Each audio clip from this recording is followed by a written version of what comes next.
Hey, everybody. You've heard a lot about Jim Reynolds. Jim Reynolds is the founder of the organization called Loop Capital, and he's become a central focus point, a figurehead in the redevelopment future of the Oakland Alameda County Coliseum complex.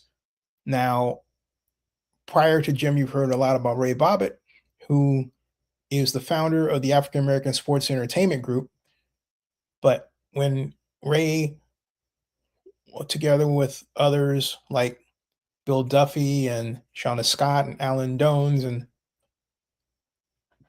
originally Breen Dixon and his friend, put together the African American Sports Entertainment Group, they went through a series of organizational growth milestones that got them to the place where they were competing for the right to propose a development for the full Oakland Alameda County Coliseum complex.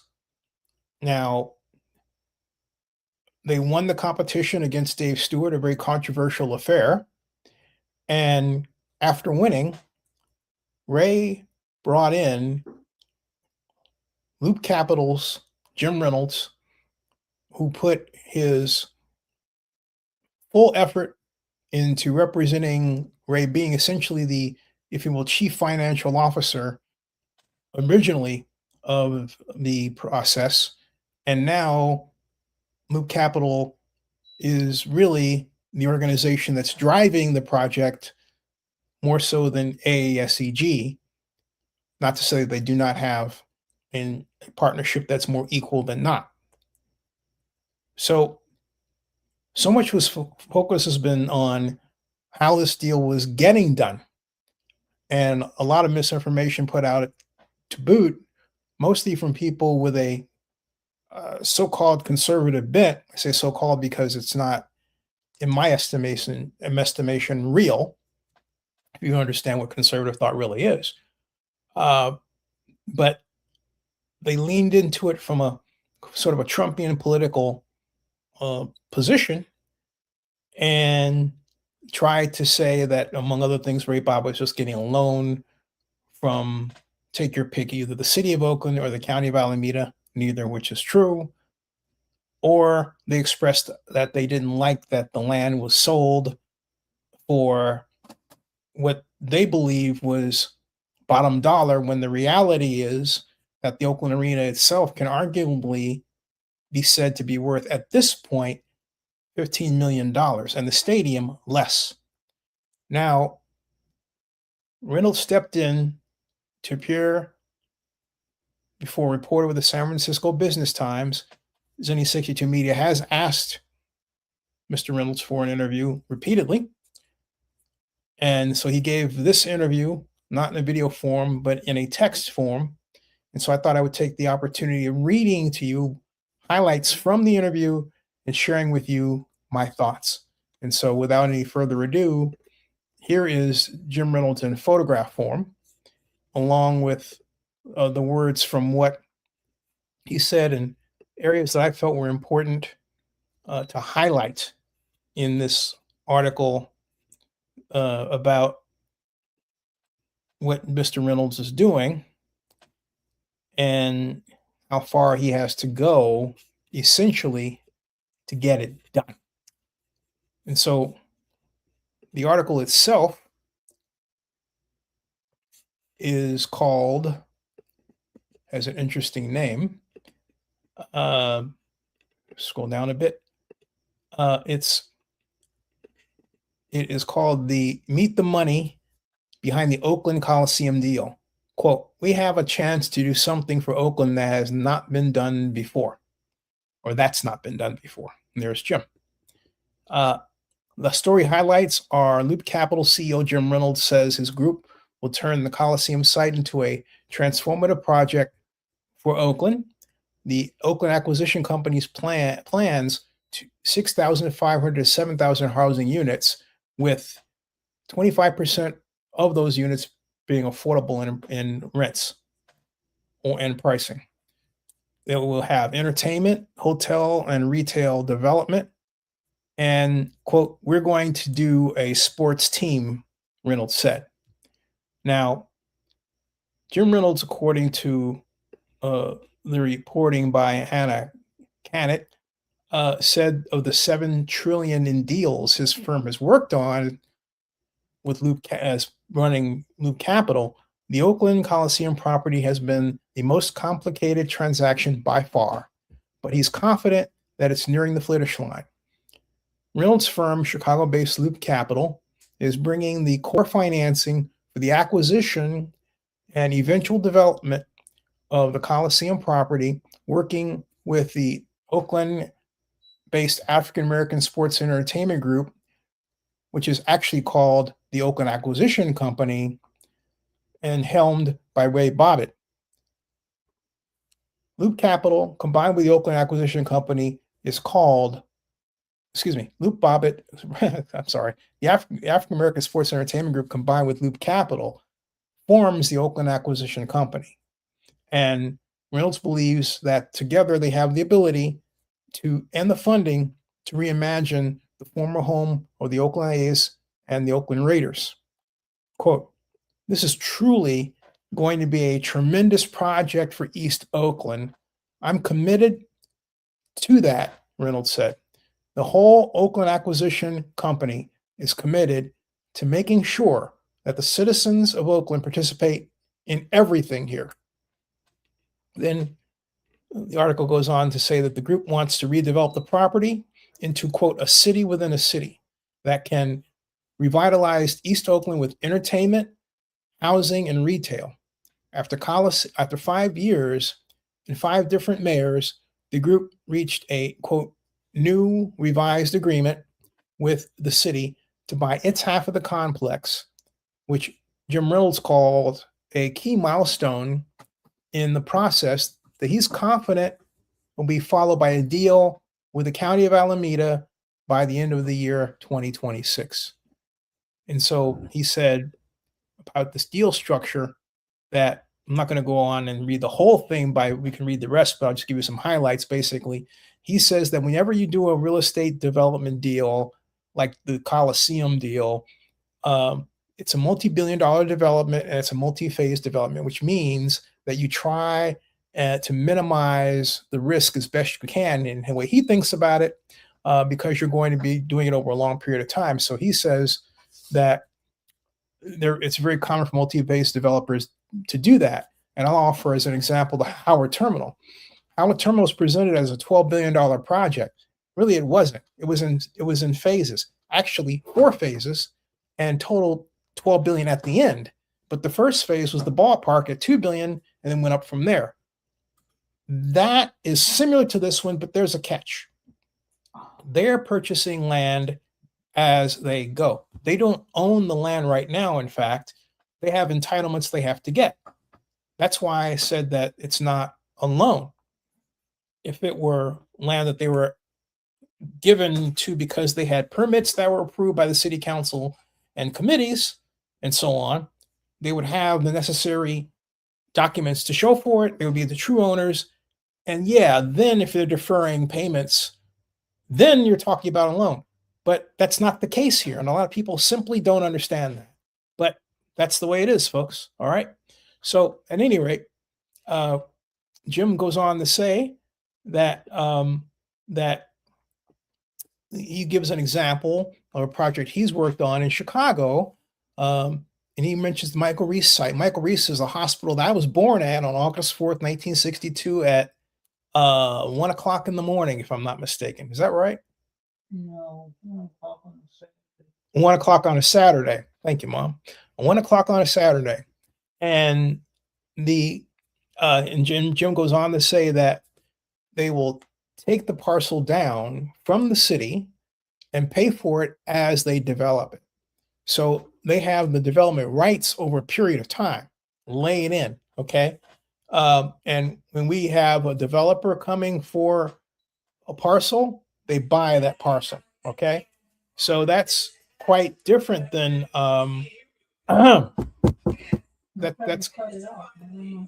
oh, that's quite different Then Howard Terminal, the A's took control of the property, or were to take control of the property outright.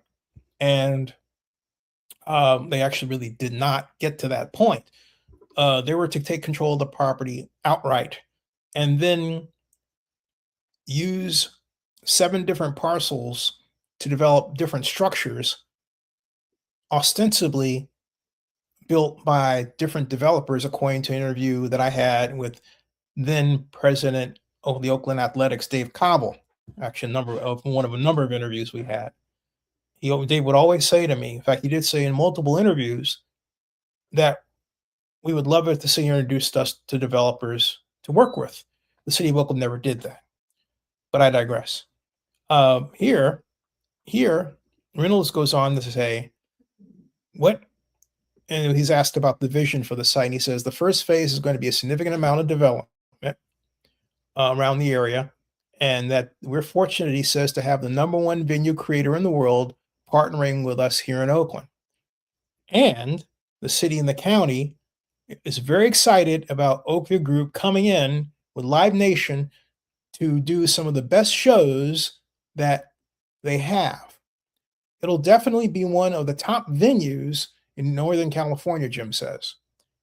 We'll develop around that, Jim says. He says they've committed, talking about Oakview Group, $30 million to $40 million of additional development in the arena and around it. Coming in with that, we also have restaurants, hotels, entertainment venues. We're committed to 25% affordable housing. Now, I want to add to that here by explaining that Oakview Group has either a full or partial ownership in 40 arenas and stadiums around the United States and different nations, but primarily the United States by far. They are most famous for bringing in the Seattle Kraken to become an NHL's expansion team in Seattle and acquiring Climate Pledge Arena and developing it to $1 billion in value. So that is regarded as one of the finest facilities of its kind in the United States and the world. The Oakview Group has been in competition with Legends, which I should add, Legends Global is actually the replacement for ASM, which is responsible for food and beverage service provision at the Coliseum and also the arena. So really, the Oakview Group and Legends, even though they were offered a competition that Oakview Group won, Legends Global is still very much involved in the Coliseum. So don't be surprised if Legends Global steps forward and puts an additional $100 million into the project. That could very well happen. But as they say, it's a long way to Tipperary. Now, going back to what Jim said here, says, do you have a number? The question from the reporter is, do you have a number of housing units you're planning? And he says, I think we have around 6,500 to 7,000 units. We'll be able to have a solid mixture of types of housing. And then he asked, where are you in the process today? And he said, well, there's several moving parts or pieces. We've signed our definitive agreement with the city. We're now moving toward getting a definitive agreement with the county of Alameda. We have to bring these together to actually close the whole deal, as Jim puts it. He says, we want to try to get there by the end of the year. That's the goal. We're going to be engaging in these discussions with the county now. They've given us every indication that once we have the agreement in place with the city, the terms should largely be similar. So it's our expectation that it should move expeditiously. He goes on, do you know when the county is going, or the reporter asks, do you know when the county is scheduled to vote on that yet? He says, we have a non-binding term sheet signed with him now. We're in the midst of doing that and going straight to the purchase agreement as quickly as we can. They can call a special meeting anytime they want to. We're going to be meeting with them as much as we can get, as much as we can over the next few days and weeks. And it's really up to them how quickly they can move. They have our terms that have been agreed upon with the city of Oakland. Then the reporter says, this is a complicated process. What gives you the confidence that this will come to fruition and cross the finish line? I'll give you a very honest answer, Jim said. This has been the most complicated transaction that I've ever done. It's been 5 years, 5 different mayors. I'm told we put up more money than any developer in history in Oakland and not have development. More money, which is so ironic because we walk around the streets of Oakland and people say, where's your money? You have to negotiate with the city and the county separately. This is Jim talking. They don't come into the main room together and say together, we're going to negotiate with you. Folks, let me stop right there. That's a problem. And I've said privately to a number of people, I've said publicly too, that this organization needs a sports commission to give it focus and a project manager within that sports commission so that you meet with one person who represents both the city and the county. We had that in Larry Gallegos, but Larry quit for reasons tied to the Duong controversy with then Oakland Mayor Shang Tao. But that's not to say that Larry Gallegos could have been replaced. He hasn't been. And so the Coliseum Joint Powers Authority and the city of Oakland, the county of Alameda have been content to limp along in this way and at the same time expect to get something done in a timely fashion. Now let's continue with what Jim has said and we'll wrap up. He says, why did you want to be part of the development? The reporter asks. This is an amazing city, Jim says. When I saw this land, I said, here's an opportunity to make a real statement in a city that needs it on land that has probably the most perfect location I've ever seen. And then, and he's right, it's just literally down the street from the airport. And then when I looked at the people in Oakland and the needs in Oakland, coming here and looking at Black people, brown people, and the opportunities that are really needed here for the youth here, for small business here to transform themselves and the difference that leadership can make in a site like this, I think we have a chance to do something for Oakland that has not been done before. And with a level of inclusion and excitement and transformation that has not been made before. How much money have you put in the project so far? We put up $5 million to start, and we're over $10 million to date. And we haven't moved a single piece of dirt yet. What would you say to those who say you don't have the money? That's actually surprises me a lot, Jim said. I've done hundreds and thousands of deals. Not once has somebody said Jim Reynolds doesn't have the money. Not one time ever. And here it's common. Maybe they didn't know everybody associated in the project. They know Ray is a community leader, probably one of the best ones ever.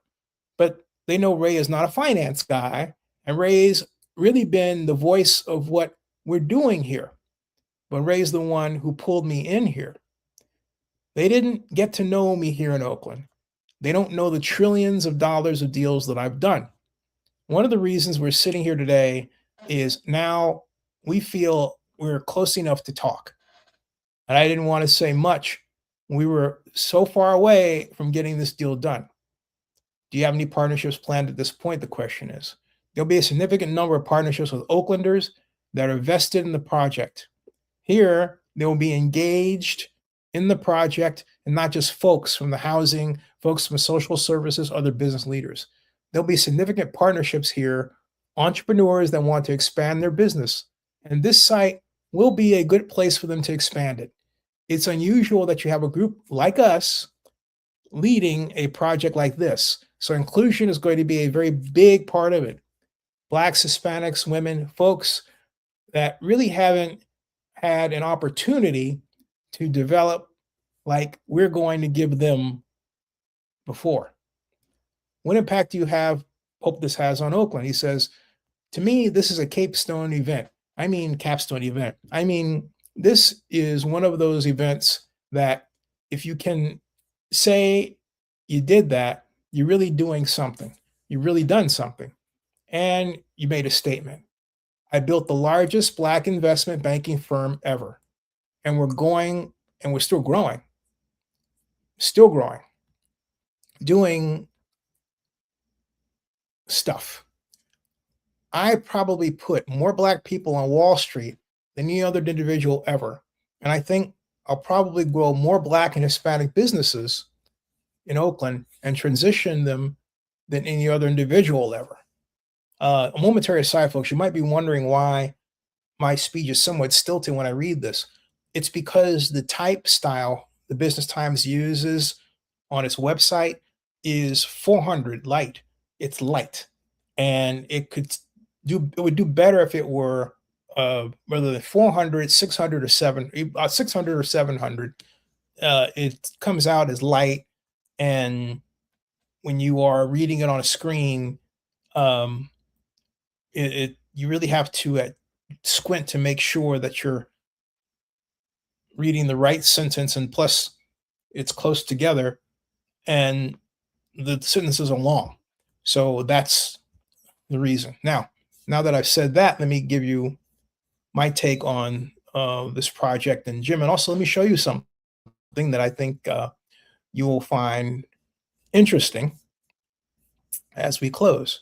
I don't know Jim Reynolds yet. However, I do know the Capital because one of his employees is a relative of mine. His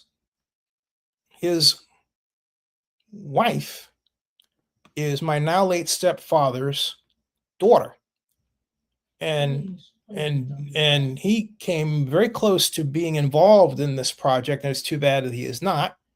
And so I was aware of Jim Reynolds just as this project was getting going for some time. Now, Jim Reynolds has as one of his good friends President Obama, who I have had the pleasure of meeting on several occasions. Jim was part of a group, a kind of I guess one would say a kind of a kitchen club of people that advised Barack in the early years of his run for president of the United States, starting in terms of efforts, really starting after 2004 and that amazing speech he gave at the Democratic National Convention when President Obama's star just literally took off. And then, of course, his campaign caught even more steam in 2006, and he became the first African American to be nominated as a candidate for president of the United States in either party. So it was along those lines that a lot of, I call them Black Power lines, were formed. And there is, I like to point out, a famous, or at least to me, famous photograph in Forbes. I know it's actually in Black Enterprise, excuse me, of people who all Black who worked for President Obama, all lined up. And it was a heck of a statement. And for the first time, people like myself, maybe of course yourself, if you're watching, could say, yeah, I know someone who works in the White House. And that person was Black. Prior to that, if you knew someone who worked in the White House, it was a 90% chance that they were not Black and that they were white. And there were only a handful of people among us who could lay that claim. But when President Obama became just that, it was earth-shattering in terms of its impact on how we relate to each other in American society. So Daryl and Jim were part of that, and both have contributed a great deal to America's march forward toward economic diversity. So I really look forward to seeing what Jim does. I will add, in terms of giving you a history about this project, I became involved with the Coliseum back in 1987 when I was brought in as an intern to the city of Oakland, freshly out of city planning grad school at Cal Berkeley.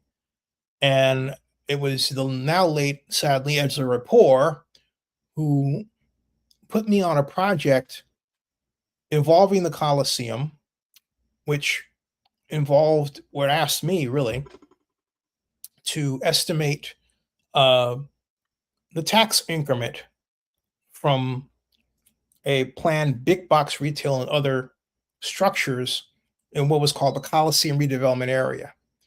So I built something called the area redevelopment economic model, which blew Ezra away. And so, long story short, I was rehired as a consultant. And so, with respect to the Coliseum moving forward, I've been involved in it from that way, then as a consultant, and then as a newspaper columnist. I was hired by the Montclairion's Chris Treadway and became one of the major columnists with a column that was first called Oakland's Economy and then just Zinni Abraham from 1993 to 96. And that column actually got me the job with Elihu Harris, his economic advisor, where I was from 1995 to 1999. And during that period, Elihu put me in charge of what he called everything from redevelopment to the Raiders. And that included the Coliseum redevelopment area. So I have seen the Coliseum redevelopment area go through developer after developer after developer after developer. If you want to see a clear history of the creation of Coliseum City, it's actually right here. It's called Coliseum City Origins. It's 30 minutes long, so get your favorite beverage or maybe meal and have a seat and watch it on YouTube.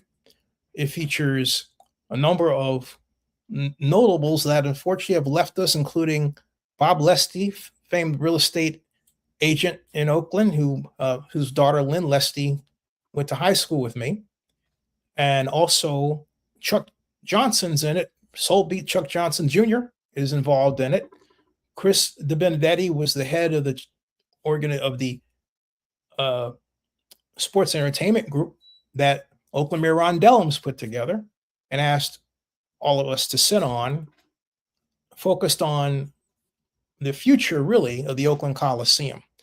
The Oakland Coliseum City Complex idea was created by three people: Frank Dobson, who's passed away, Bob Lesty, who's passed away, and Steve Lowe, who's alive now and still in Petaluma. And so when you visit the Coliseum, think about those three gentlemen because they've never received their due. They first had the idea for entertainment and retail at the Coliseum because, being A's fans, they would go to the games early and, they had to sit in their car. And if you weren't a tailgater, there was literally nothing to do. Of course, you go down to Francesco's, but that was crowded. And sadly, that too is closed. It's all down there on Part E. So the idea was to create literally a there. That was the idea. Oakland Councilmember Larry Reed adopted the idea that Frank Robinson, not Frank Robinson, but Steve Lowe, Frank Dobson, and Bob Lesty came up with, and put out an RFP for a developer to build Coliseum City.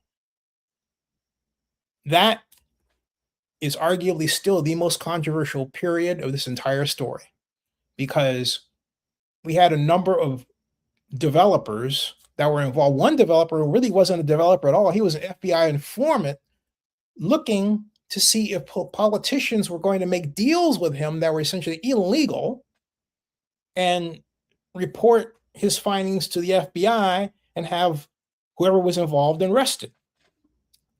Then we did get a man by the name of Fred excuse me, my voice all cracked a little bit, so I've got to um, um, clear my voice here.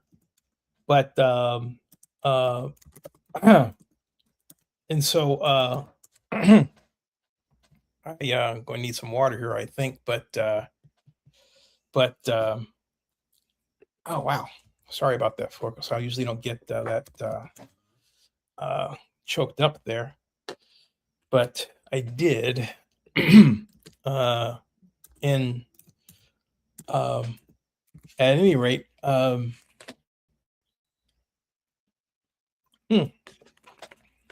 Some water. oh, thanks, Mom. I appreciate that. At any rate, this gentleman, oh gosh, uh, uh, I apologize. Drink some water. Yeah, let me try this here. Um, mm, whew, that was something else.